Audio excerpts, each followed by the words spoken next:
Your smartphone is constantly creating evidence that can be used against you. Every search you make, every website you visit, every app you use, it's all logged and stored, and the government can access this data with nothing more than a subpoena. What I'm about to show you will change how you think about that device in your pocket forever.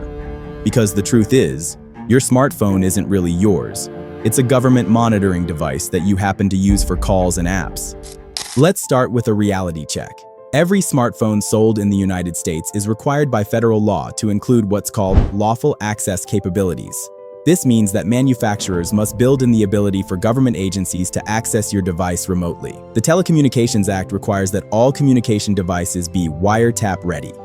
Your iPhone's security isn't designed to keep the government out. It's designed to keep everyone else out while giving the government a way in.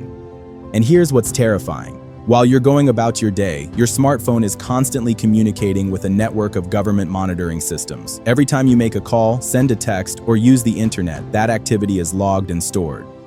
The NSA has a program called PRISM that collects data directly from smartphone manufacturers and service providers. Apple, Google, Microsoft, they all participate in this program, giving the government direct access to user data. But here's the really scary part. Your phone doesn't just send data when you're actively using it. It's transmitting location data, device identifiers, and usage patterns 24/7. The government is building a real-time map of every smartphone user in the country. Your smartphone's GPS isn't just for navigation, it's a government tracking device. Every smartphone constantly reports its location to cell towers, and this data is automatically stored and made available to law enforcement. Through a program called Hemisphere, the government tracks the location of every phone call made in the United States.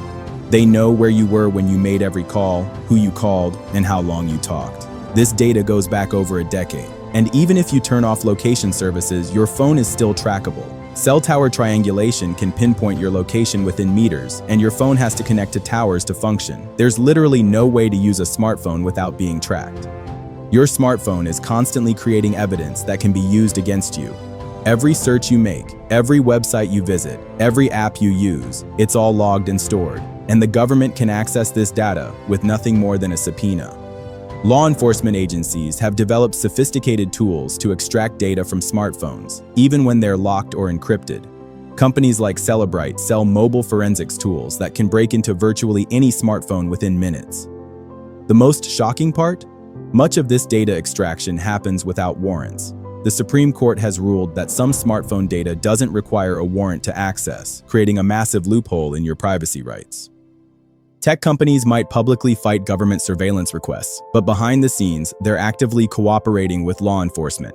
Apple has a dedicated team that processes government data requests, and they comply with the vast majority of them. Google receives over 100,000 government requests for user data every year, and they provide data in more than 80% of cases. Facebook, Amazon, Microsoft, they all have similar compliance rates. And here's what's really insidious. These companies are paid by the government to build surveillance capabilities into their products. Your tax dollars are funding the development of tools that are used to spy on you. You might think encryption protects your data, but the government has found ways around encryption that most people don't know about. They don't need to break encryption if they can access your data before it's encrypted or after it's decrypted. Through something called endpoint security, government agencies can install software on your device that captures data before it's encrypted.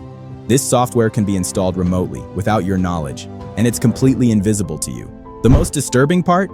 The government can update this software remotely, giving them new capabilities without ever touching your phone. Your encrypted messages, your private photos, your personal documents, none of it is safe from government access.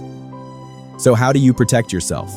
First, understand that you can't completely escape smartphone surveillance, but you can make it much more difficult. Use privacy-focused apps, enable full encryption, and regularly audit your phone's permissions. Consider using a de-Googled Android phone or a privacy-focused operating system like Graphene OS. Use encrypted messaging apps like Signal, avoid cloud storage for sensitive data, and use a VPN for all internet traffic. Most importantly, be aware of what you're sharing. Every photo, every message, every search query is potentially evidence. Act as if everything you do on your smartphone is being monitored, because it probably is. The uncomfortable truth is that smartphones were designed from the ground up to be government surveillance devices. The convenience and connectivity we love comes at the cost of our privacy and freedom. Protect your digital world with Tileris AI agents. Your online safety is no longer a luxury, it's a necessity. With Tileris' cutting-edge AI agents, you can safeguard your data, protect your privacy, and stay one step ahead of cyber threats. Don't wait until it's too late. Empower your digital security today. Visit Tileris.com and experience the next generation of cybersecurity protection, and let our AI agents keep you safe. If this video made you think differently about your smartphone, please share it with others who need to know. The only way to fight digital surveillance is through awareness and collective action. Don't forget to like and subscribe. And remember, in the digital age, privacy isn't just a right, it's a responsibility. Stay informed, stay vigilant, and never assume that your digital communications are private.